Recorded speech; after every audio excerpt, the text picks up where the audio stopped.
Chị xưa đây chị xưa đây là ngọc kia nhôm mà tam săn giả đôi những sao mấy những ban po video vì ca này nông khuôn bảo nhóm hay nông săn giả tha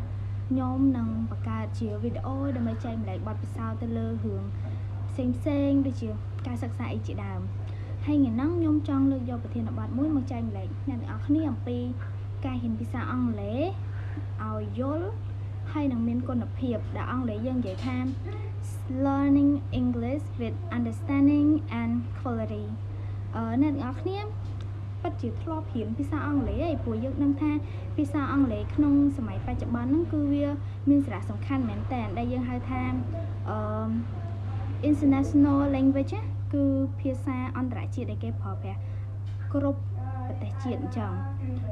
ការរៀនភាសាអង់គ្លេសវាអត់ពិបាកពេកទេគ្រាន់តែយើងត្រូវការចំណាយពេលវេលាហ៊ានច្រើនតិចអញ្ចឹងយើងត្រូវតែចាប់ផ្ដើមនៅថ្ងៃហ្នឹងពេលហ្នឹងកុំចាំស្អែកការសិក្សានៅក្នុងភាសាអង់គ្លេសគឺមាន5ចំណុចធំ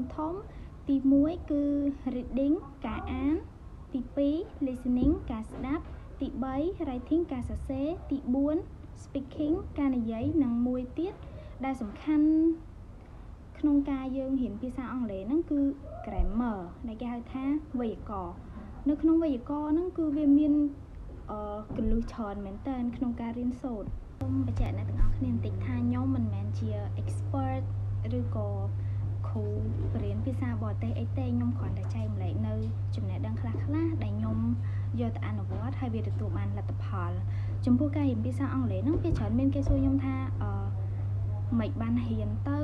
ចេះតែអានអត់ចេះបកប្រែអញ្ចឹងយើងត្រូវការអានច្រើនមែនបានយើងអាចចេះភាសាអង់គ្លេសអាចចេះបកប្រែពាក្យចង់ប្រាប់អ្នកទាំងអស់គ្នាថា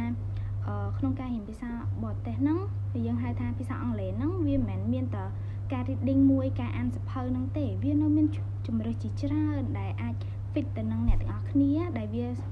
ស៊ីសង្វាក់សម្របទៅនឹងអ្នកទាំងអស់គ្នាដូចខ្ញុំជាដើមខ្ញុំមិនមែនជាមនុស្សដែលចូលចិត្តអានសៀវភៅទេខ្ញុំចូលចិត្តការស្ដាប់ដូចជាការស្ដាប់ podcast ការស្ដាប់ចម្រៀងជាភាសាបរទេសការមើលរឿងដែលមាន subtitle ដែលជាអក្សររត់ពីក្រោមហ្នឹងមានភាសាអង់គ្លេសក៏ដូចជាស្ដាប់គ្រូបញ្យលច្រើននៅតាម YouTube នៅតាម Facebook social media ព្រោះបច្ចុប្បន្នគឺដំណើរការបច្ចេកវិទ្យាគឺវាដើរលឿនណាវាមិនមែនដូចសម័យមុនរៀនបានតិចតួចនៅក្នុងវត្តអីក៏អីទេអញ្ចឹងអ្នកទាំងអស់គ្នាគួរតែបើកចិត្តឲ្យទូលាយហើយប្រើពេលមួយដែលគេហៅថា step by step មួយចំហៀនទៅកុំឆាប់បោះបង់វាពេកត្រឡប់មកក្រោយបន្តិចវិញដែលខ្ញុំនិយាយមិញថាការអានមិនមែនជាជំរើសតែមួយក្នុងការ